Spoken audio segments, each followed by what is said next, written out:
자, 오늘 이 밤에는 11번째 하나님이 보내신 선교사 중에 따라서 하십니다. 달젤 벙커라고 하는 분을 함께 나누도록 합니다. 자, 우선 어떻게 생겼는지 한번 보시죠. 우선 이제 달젤 벙커라고 하는 분은 자, 이렇게 생겼습니다. 예. 자, 양화진에 그의 시신이 묻혀 있습니다. 묘비에는 이렇게 적혀 있습니다. 이제 달젤라 벙커라고 되어 있고요. 1853년 10월 10일생입니다. 그리고 이제 1932년에 하나님의 부르심을 받았습니다. 그 밑에 보면 이런 글이 새겨져 있습니다. Until the day dawn and the shadows flee away라고 되어 있습니다. 굉장히 문구가 시적이죠. 날이 새고 그림자가 사라질 때까지 시적이고 은유적이고 문학적입니다. 영어 전공답게 그의 묘비에도 시적이면서도 은유적인 서정적으로 글을 남겼는데요. 그가 평소에 제일 좋아했던 말씀이고, 그리고 하나님 주신 사명으로 여겼던 말씀인데, 이 말씀이 어디 있을까요? 그러니까 조금 전에 아까 우리가 합독했는데 아가서 4장 6절 말씀입니다. 벙커가 늘 가슴에 담아두고 또 그가 사랑했던 미션으로 생각했던 하나님의 말씀인데요. 자, 여기에서 아가서 4장 6절 다시 한번 보시죠.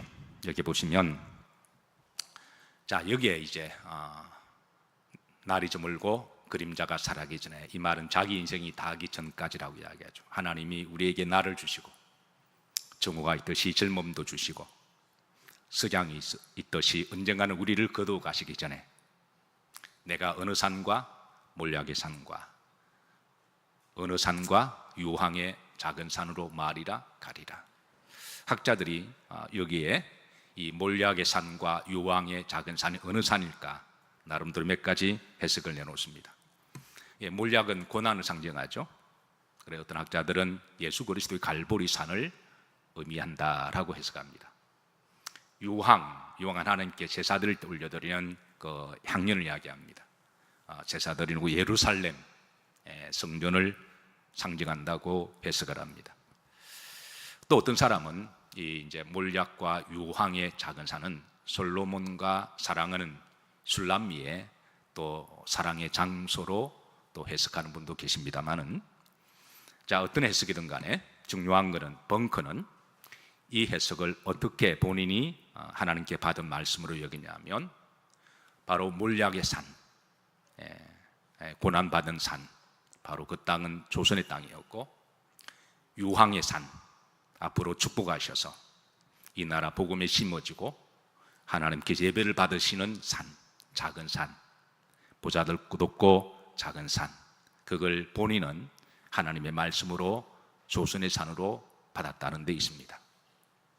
그래서 자신에게 주어진 그 인생이 날이 저물기 전에 하나님 나에게 주셨던 모든 그런 시간이 다가기 전에 내가 바로 그 산에 가서 이제 주신 사명을 잘 감당하겠다라고 하는 것이 벙커가 한평생 붙들고 사명을 감당했던 주의 말씀입니다. 자, 이런 점에 있어서 저는 우리 영희 성도님들에게 제가 또 신방을 가거나 또 이래저래 또 가게 되면 내가 평소에 늘 좋아하는 말씀, 그 말씀 붙들고 그 말씀이 기도가 되고 그 말씀이 위로가 되고 그 말씀이 나의 미션 스테이트먼트가 되는, 여러분 그 말씀 한 구절 정도는 다 가지고 있는 게 그게 정상입니까? 아니면 없는 게 비정상인가요? 저는 없는 게 비정상이라고 생각합니다. 그러니까 성경의 많은 말씀 가운데 특히 여러분의 가슴을 뛰게 만들었고 여러분을 위로했던 말씀, 여러분이 붙들고 기도와 미션이 될 만한 그 말씀을 여러분들이 평소에 또 잘 새겨놓으시고 또 자녀들에게 그걸 알려준다면 또 그것을 또 이렇게 제가 잘 받아서 목사의 사명은 여러분들의 마지막을 제일 아름답게 마무리하는 사역이 저는 목사의 사역 중에 하나라고 생각합니다. 그래서 혹이라도 저보다 먼저 이제 하늘나라 가실 분들이 계시면 제가 그 마지막을 잘 마무리해서 그분이 평소에 제일 좋아하시는 말씀, 그분이 제일 좋아하시는 찬송, 그것을 이제 하나님 앞에 올려드릴 때 더 복된 마지막 예배가 되지 않을까 그렇게 생각합니다. 자, 그리고 그 묘비의 마지막에는 wider memory라고 되어 있습니다. 좀 더 넓게 기억이 되기를. 자, 이것은 나중에 그 이름과도 연관성이 있는데요, 또 상당히 이것도 은유적입니다. 직역하면 더 넓은 기억과 추모인데, 아마 벙클은 조선의 산 헌신과 수고가 더 많은 사람들에게 알려지고 더 많은 열매를 맺히기를 바라는 그의 소망의 기도가 아닌가 생각합니다. 실제로 그의 기도와 마음과 헌신대로 조선은 더 넓은 나라가 되었고 더 큰 나라가 되었습니다. 자, 다시 한번 사진 보시죠. 여기 보시면, 자, 여러분 오른쪽이 바로 달젤 벙커입니다. 그 옆에 있는 여자는 누굴까요? 항상 목사 옆에 여자가 있으면 다들 궁금해하시죠.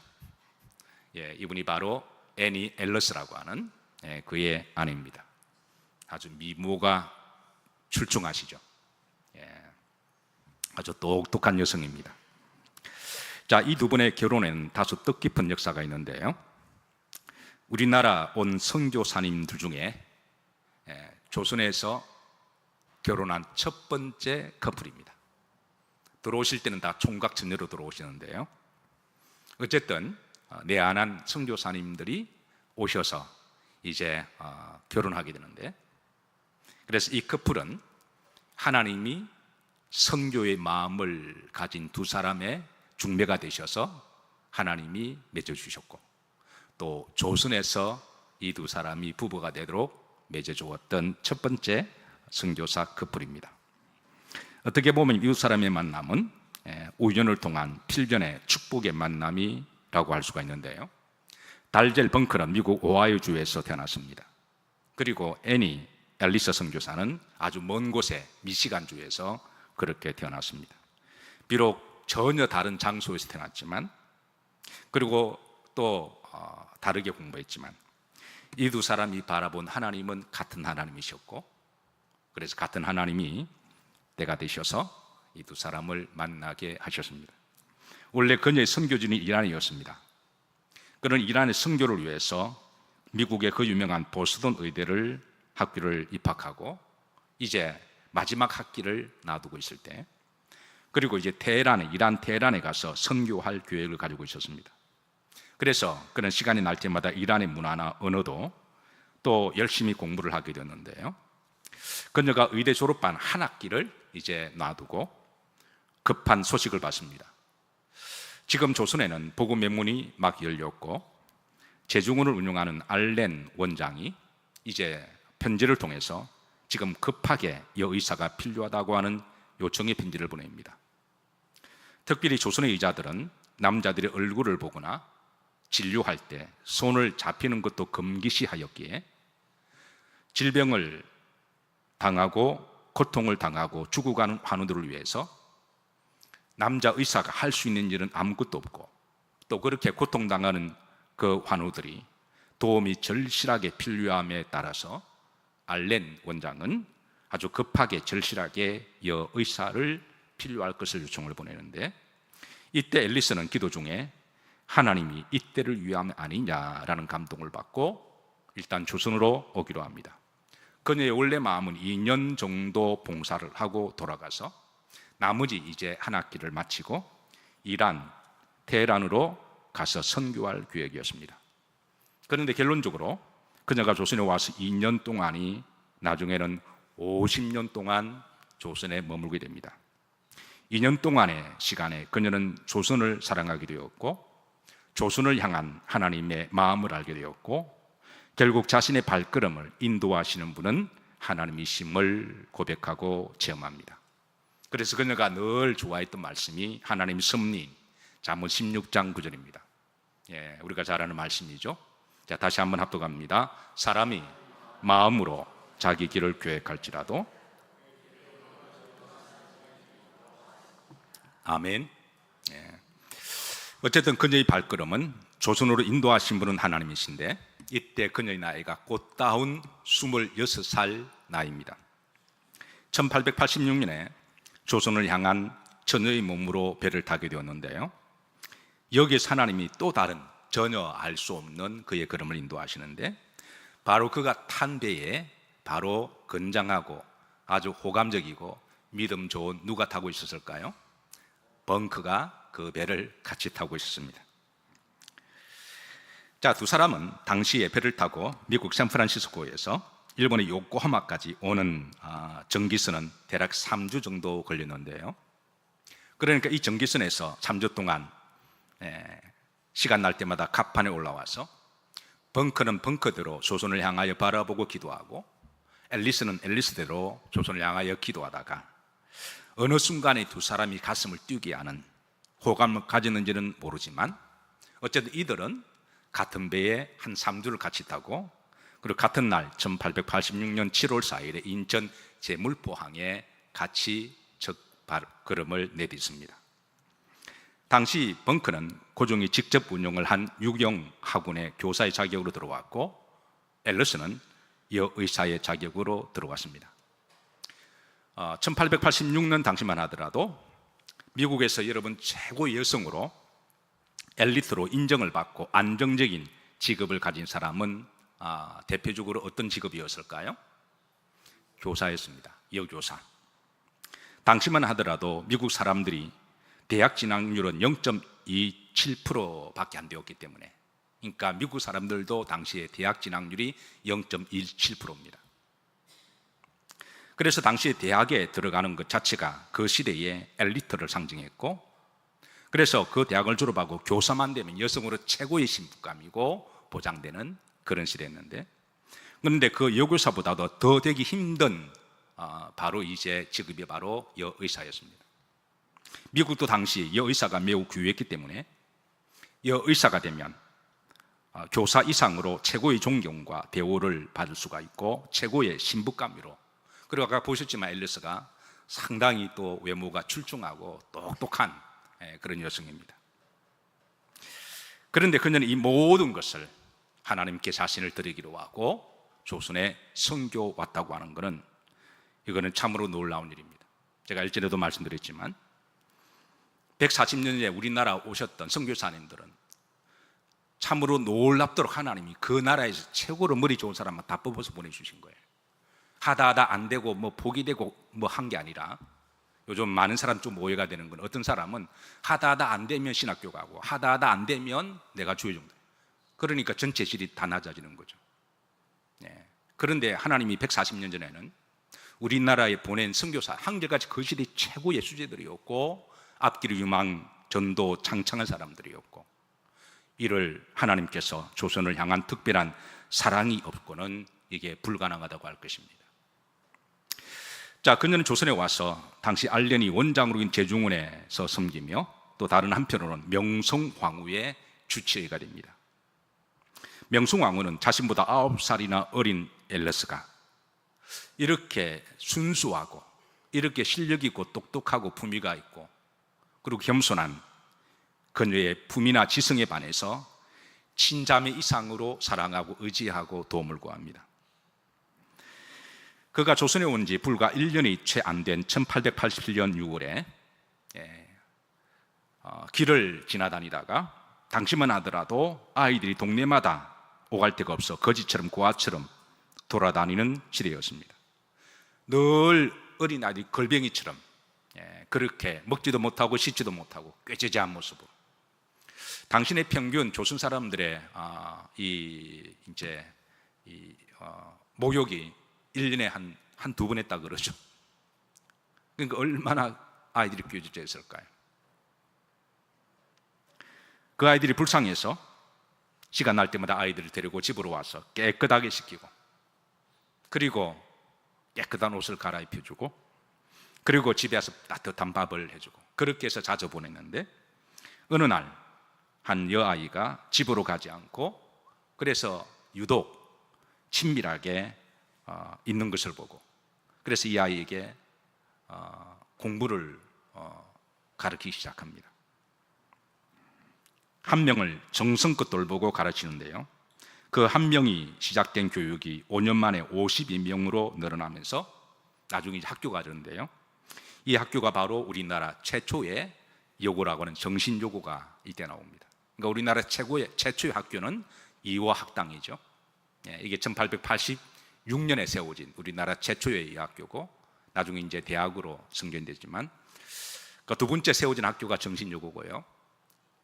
정신여고는 우리나라 첫 번째 세워진 여자 고등학교입니다. 한번 보시죠. 자, 당시 정신여고 초창기 아이들입니다. 자, 그다음 보시죠. 지금의 이제 정신여고 전경의 모습인데요. 1887년 역사적 그 이제 시점은 7월로 그렇게 이제 설립이 되었습니다. 그다음 보시죠. 이 학교의 입구에 정문 입구에 애니 앨러스의 동상이 새겨져 있습니다. 얼마 전에 한 이대 다니고 이대 대학원을 다닌 한 자매를 만났습니다. 이런저런 대화를 하다가 나 이대 나온 여자야 그런 느낌으로 아주 이렇게 어깨힘을 잔뜩 들은 것 같아서 제가 물었습니다. 그 학교를 세운 사람이 누구냐 물었더니 알까요 모를까요? 심지어 교회를 다니는 자매인데도 그 학교를 누가 세운지를 대답을 못하고 뭐 그러더라고요. 그래서 제가 이제 메리 스크랜턴에 와가니까 들어는 봤대요.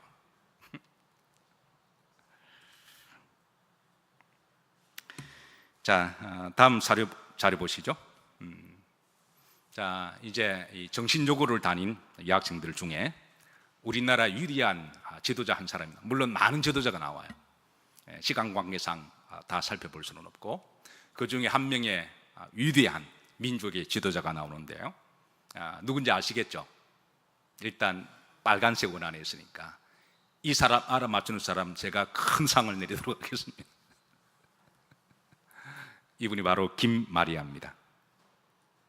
그러면 여러분은 그러셔야 되는데, 우리나라 위대한 독립운동가고 대한민국 애국부윤회 회장을 역임하고 교육자기도 하고 그녀를 그 삼국의 잔다라크라고 그렇게 평가하는 분이고, 참으로 우리나라 독립을 위해서 또 후학들을 위해서 헌신적으로 그렇게 섬기신 분입니다. 그녀가 바로 이제 이 학교 출신인데, 그래서 정신여고 이 학교에는 그녀의 공적을 기리기 위해서 이제 또 그녀의 또 흉상이 있습니다. 김마리아 동상이 그 학교 앞에 있습니다. 어쨌든 애니 앨러스가 남긴 조선의 선교의 흔적은 그의 남편 벙커보다 결코 못하지 않을 것입니다.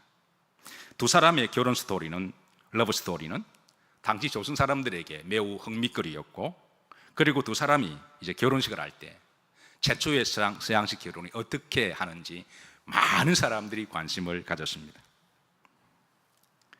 그러니까 우리나라에 들이는 서양식 최초의 결혼식은 바로 이 두 사람의 결혼식이라고 말할 수가 있는데요, 이들은 서울에 도착한 1년 반쯤 되었을 때에 결혼을 합니다. 두 사람의 주례는 당시 육영공원에 교사였던 길모어 선생님 또 목사님이 주례를 하셨고, 결혼식장은 제중원의 원장인 알렌의 집에서 이제 결혼식장을 올리게 되는데요, 이 애니 앨러스의 결혼을 누구보다도 기뻐하고 축하해 주었던 한 사람이 있었는데 바로 명성황후였습니다. 당시 명성황후는 늘 두려움과 불안 때문에 밤에 잠을 자지 못해서 불면증으로 시달리고 있었고, 만성신경통과 심한 안질병으로 고생을 자주 했는데, 이럴 때 앨리스가 정성껏 돌보아 줌으로 말미암아 어쨌든 명성황후에게 있어서는 생명의 은인이기도 하고 특별한 사람이어서 그녀가 결혼했을 때에 많은 이제 결혼 선물을 보내는데 그 중에 하나가 결혼 반지를 선물해 줍니다. 자, 이게 바로 오른쪽에 있는 명성황후가 주었던 결혼 반지의 유품입니다. 자, 그리고 명성황후는 그녀에게 감사의 벼슬로 우리나라 정이품의 정경 부인의 벼슬을 하사하게 되는데요, 앨리스가 겸손하게 자기가 이 직분을 받을 수 없다라고 겸손하게 고사를 하고, 자신은 이제 더 해야 될 일이 많이 있음을 그렇게 양해를 구하고 이 벼슬을 웬 떡이냐 하고 받지 않고 그냥 다시 돌려드리고 자신의 모든 행적은 주의 이름으로 하는 것이니 은밀하게 하기를 소망한다 그러고 이 공직을 그는 이제 반납을 하고 조선을 위해서 열심으로 순수하게 헌신하게 됩니다. 그가 처음 조선에 왔을 때 그의 꽃다운 나이 몇 살이라 그랬나요? 26살. 처음에는 몇 년 정도 하다가 돌아간다고 그랬나요? 2년. 거의 2년이 몇 년 되었다고요? 50년을. 그런 시간이 가는 줄 모르고 조선을 사랑했고 헌신했고, 그래서 그녀의 나이 76이 되었을 때 하늘의 부르심을 받고 그의 남편이 있는 양화진에 함께 묻히게 됩니다. 자, 달젤 벙커의 아내 스토리는 이 정도로만 하고 다시 달젤 벙커로 들어갑니다. 자, 달젤 벙커가 조선에 내한했을 때에 1886년 7월 4일이라 그랬습니다. 자, 그때 그런 조선에 와서 조선 사람들과 좀 더 친숙하게 지내기 위해서 의례적으로 선교사들이 조선 이름으로, 한글 이름으로 지었는데요, 그의 이름은 다소 재밌기도 하고 촌스럽기도 합니다. 한번 보시죠. 자, 한문을 잘 하시니까. 자, 그의 이름이 뭐라고요? 방거입니다. 방거. 아마 이름을 듣고 처음에 빵 터지는 분도 계실 거예요. 이제 방거. 영어 이름이 뭐라고요? 벙커니까 이제 비슷한 유사 발음 방거 있는데요. 근데 이제 한문의 뜻이 이제 방이 집방자죠. 집방. 그리고 그는 뭐예요? 긁어. 그러니까 처음에 그가 이제 교육자로 왔기 때문에 그는 한국에 가르치는 모든 교육이 이제 한국이 나중에 교육을 통하여 인재가 많이 나오고 더 넓고 더 크고 영향력 있는 그런 조선이 되기를, 그런 기도를 가지고 그의 이름이 뭐라고요? 방거라고 이름을 지었습니다. 실제로 그의 기도대로, 그 이름대로 조선은 점점 더 커져갔고 영향력은 더 많은 나라에 미치는 그런 힘 있는 나라가 되었습니다. 조선에 오기까지 그의 삶입니다. 그는 1853년 10월 10일에 출생했습니다. 이때 미국은 역사적으로 매우 격동적이고 변화가 많았던 시기였는데요, 첫 번째로 남북전쟁 전야의 시기였습니다. 노예제도가 첨예하게 갈등으로 심화가 되고 남북은 서로 원수처럼 찬성과 반대론자들이 대립과 싸우게 됩니다. 정치적으로 매우 불안정한 시기였습니다. 그리고 결국은 그의 어린 시절 1861년 그의 나이 이제 8살 때 그는 이제 미국 전역이 전쟁터가 되는 전쟁의 참상을 그는 유년기를 경험하게 됩니다. 아시겠지만 남북전쟁은 4년 동안 계속 이어지죠. 그리고 두 번째, 동부의 산업화와 서부의 개척 시대를 경험하게 됩니다. 미국 동북부는 급속도로 산업화가 발전해 진행되고, 그리고 많은 사람들이 서부에 소위 황금을 찾기 위해서 서부로 이제 떠나고 몰려드는 개척의 시대였습니다. 세 번째, 이 시기에 2차 영적 대각성 운동이 일어나게 되는데요, 다행히도 벙커는 이 어린 시절에 이제 다른 세속이나 전쟁에 그렇게 이제 그런 사상에 휘말리지 아니하고 청소년 시절에 영적 대각성 시기에 성령을 체험하게 되면서 그의 비전과 소망을 하나님께 두게 됩니다. 그리고 이제 그의 비전과 소망대로 이제 그는 당대의 명문 대학이라고 하는 오벨클린 대학을 들어가게 되고, 그리고 신학을 공부하고 이제 선교를 기도하고 있습니다. 자, 그러고 나서 이제 유경공원에서 교사를 모집한다는 소식을 듣게 되고, 이 모든 것이 하나님 인도하심을 믿고 그는 지원하게 됩니다. 그가 조선에 올 때 함께 타고 왔던 두 사람이 바로 우리가 지난번에 살폈던 호머 헐버트와 바로 길모어 선생이었습니다. 자, 이들은 조선에 와서 유경공원에서 학생들을 가르치는데요, 자, 유경공원은 재정의 문제로 1891년에 폐교를 합니다. 이때 이 학교를 섬기던 모든 사람들은 다 떠납니다. 근데 마지막까지 이 학교를 끝까지 지키려고 남아있던 한 사람이 있었는데요, 그게 누굴까요? 벙커였습니다. 물론 호모 헐버트도 유경공원 학교를 사랑했지만 끝까지 최후까지 모든 사람이 다 찾더라도 끝까지 남아서 학교를 지키고 이어가기를 소망했던 사람이 벙커였는데요. 그의 헌신과 노력을 잘 안 고종은 그에게 호조참이라고 하는 정삼품의 벼슬을 하사합니다. 벙커는 유경공원이 폐교가 되자 사실 미국으로 돌아갈 수도 있었는데 그는 이미 조선과 사랑에 빠졌습니다.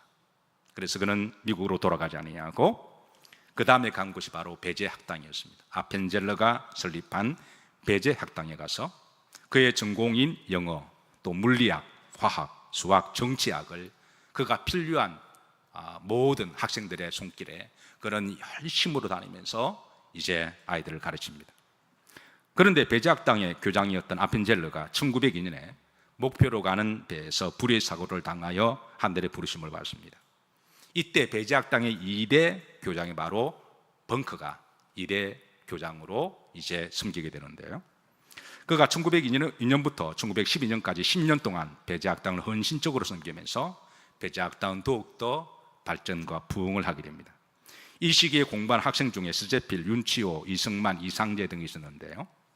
특별히 벙커와 이승만과의 만남은 특별한 만남이 됩니다. 배제학당을 중심으로 학생들이 독립회 사건으로 이제 많은 학생들이 한성 감옥에 갇히게 됩니다. 그러니까 조선의 자주와 독립을 위해서 그렇게 해서 이제 또 민주를 위해서 그렇게 운동을 하다가 이 일에 이제 반역죄를 연루가 되어서 감옥에 갇히게 되는데요. 아시다시피 당시 이승만 청년은 사형 언도를 받습니다. 이때 벙커는 당시의 선교사 토마스 게일, 언도도 목사님 여러분들과 함께 헌신적으로 구명운동에 참여를 하고 그리고 이제 미국으로 편지를 보내고 정치인들을 통하여 이제 도움을 요청합니다. 그리고 당시 비록 감옥에 갈지라도 서양에서는 인권과 종교의 자유가 있음을 강조하고 결국 고종에게 옥중에서도 예배와 성경 공부를 할 수 있도록 허락을 받습니다. 우리나라 최초의 옥중 선교라고 말할 수가 있는데요. 그래서 이들은 자주 한성 감옥에 면회를 가고 성경책을 이제 넣어주기도 하고 필요한 서적들, 특별히 이승만 청년은 감옥에 있으면서 여러 서적들에 관심이 많았는데 그가 필요한 모든 서적들을 다 구입해서 읽어보도록 그렇게 넣어주기도 하고 심지어 외국에 있는 서적까지도 찾아서 그렇게 해서 이제 넣어주어서 식견을 넓히도록 경제 서적도 넣어주고 정치 서적도 그렇게 마음껏 그렇게 넣어줍니다. 그리고 시간 날 때마다 가서 성경 공부를 하고 예배를 드리고 이런 시간을 보내는데요. 이때 감옥에서 이제 개종한 정말 영적으로 거듭난 그 전까지는 종교인이라고 말할 수가 있는데요. 영적으로 완전히 거듭난 대표적인 두 사람이 바로 이승만 전 대통령과 이상재 선생이었습니다. 이상재 이분도 우리가 우리나라 업적을 이야기해도 그 깊이와 넓이가 무한하기 때문에 어쨌든 이 두 사람이 감옥에서 개인적으로 거듭남을 체험하고 이제 비전을 가집니다. 달젤 벙커는 조선의 기독교 복음화를 위해서 그 어떤 선교사보다 헌신적으로 섬기는데요. 한국 선교서회를 창립하고 기독교 문서를 보급하고 찬송가를 보급하고 성경을 보급하고 그의 꿈도 호머 헐버트처럼 조선이 성서 조선이 되기를 기도했습니다. 1896년 특별히 벙커는 호머 헐버트와 더불어 당신의 조선에 애국가가 있었을까요? 없었을까요? 자, 묻습니다. 1896년 그때 다른 모든 나라들은 다 애국가가 있었는데 그 당시 조선은 대체 정치인들은 뭘 했는지 모르겠어요. 애국가가 있었을까요? 없을까요? 없었습니다. 한 나라라고 지칭하는 나라가 아니 애국가도 없고 그런 시절에 가슴 아파하며 그래서 이들이 임시로 애국가를 지어서 부르는데요. 그래서 그 애국가가 올드 랭 사인이라고 하는 스코틀랜드의 민요입니다. 여러분 잘 아시죠? 올드 랭 사인 이 말은 오랜 옛적 길이라고 하는 그 길인데요. 중요한 것은 이 노래를 이제 부르고 가르치는데요. 조선에도 애국가가 필요하다는 자극을 주었고, 이런 인식이 점점 넓어지가며 나중에는 결국 자옹 윤치호 장로님, 이분께서 애국가 가사를 지어서 부르게 되는데, 당시 애국가 가사는 기독교의 찬송가 중에 실려서 불리기도 합니다. 윤치호의 애국가 가사가 나오면서부터 스코틀랜드의 민요 애국가는 더 이상 불리우지 않고, 대신 이 곡이 이제 찬송가 곡에 실린 곡인데요, 이 곡이 뭘까요? 네, 여러분 잘 아시는 전부여 의지없소서가 바로 이 곡입니다. 달젤 뱅크는 1926년 선교사로 은퇴를 했습니다. 그의 나이 71살이 되었을 때, 조선에 왔을 때 그의 나이가 33살이었으니까 가장 힘있고 꽃답고 아름다운, 아주 이렇게 팔팔 뛸 때 황금기를, 그런 조선에서 무려 37년 동안에 대한민국을 위하여 한평생 헌신하고, 그리고 이제 미국으로 다시 돌아갑니다. 미국으로 돌아가고 난 다음에 6년 동안, 그런 나이 77살에 하늘의 부르심을 받는데요, 그는 고작 미국에 6년 동안 있으면서 한평생 대한민국을 바라보고 기도했다고 그럽니다. 그리고 그의 남은 기도 제목도 자신이 죽으면 나의 유고를 내가 사랑하는 한국 땅이 묻어달라고 유언을 남겼고, 그의 아내는 남편의 유언대로 장례를 미국에서 치르고 그의 시신을 대한민국으로 옮겨서 양화진에 묻습니다. 그리고 그의 아내 애니 앨러스도 남편을 보내고 사랑하는 이의 곁으로 1년 있다가 하늘나라로 가는데요, 그의 마지막 유언도 자기가 사랑하는 조선, 사랑하는 남편 땅에 묻힌 양화진에 묻히게 해달라는 것이 그녀의 유언이었습니다. 남편 번거는 조선을 위해서 37년을 헌신했습니다. 아내 앨리스는 함께 손을 잡고 50년을 헌신했습니다. 한국의 복음화는 이렇게 보이지 않는 곳에서 이런 분들의 복음이 씨로 말미암아 뿌려졌고 뿌리를 내린 줄로 믿으시기를 주의 이름으로 축복합니다. 한국의 기독교는 그냥 결코 우연의 일치로 어떻게 하다가 세워진 것이 아니라 하나님의 특별한 섭리가 있었고 하나님의 인도하심이 있었습니다. 자, 말씀을 마치기 전에 이 두 사람이 한평생 손을 잡고 선교했던, 그들의 가슴에 불을 질렀던 이 뜨거운 선교의 말씀, 아가서 4장 6절은 남편이 붙들었던 말씀, 잠언 16장 9절은 그 아내가 붙들었던 말씀, 이 말씀을 우리가 다 같이 이제 다시 한번 합독하고 마치도록 합니다. 아가서 4장 6절입니다. 합독합니다. 날이 저물고 그림자가 사라기 전에 내가 몰약산과 유황의 작은 산으로 가리라. 사람이 마음으로 자기 길을 계획할지라도 그의 걸음을 인도하시는 이는 여호와시니라. 아멘. 이 두 말씀이 당분간 여러분들의 마음속에 좀 오랫동안 좀 잠잠히 이렇게 좀 울려 퍼지고 남아있는 잔영의 말씀이 되기를 주의 이름으로 기도하고 축복합니다.